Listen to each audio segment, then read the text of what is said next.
शीशा नियन दिल तुरले उमे नफरत के बास धके हुरले सुनो हमर शीशा नियन दिल तुरले उमे नफरत के बास धके हुरले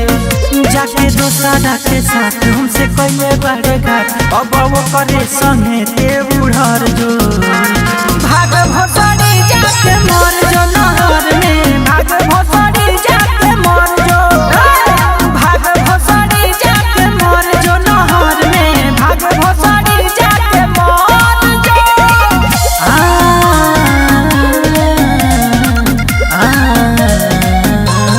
मर जो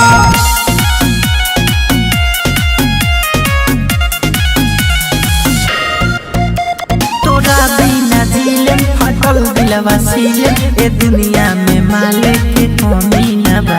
रहता नी जागल भइल बानी पागल गम छोड़ला के तोहरा तो तनी न बा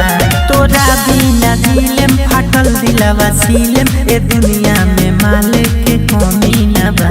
रहता नी जागल भइल बानी पागल गम छोड़ला के तोहरा तो तनी न बा तनी न बा हमारो के कहता दिलवा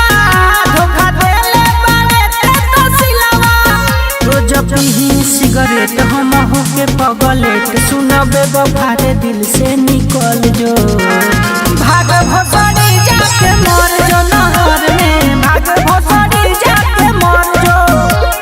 भाग भोसड़ी जाके मर जो नहर में भाग भोसड़ी जाके मर जो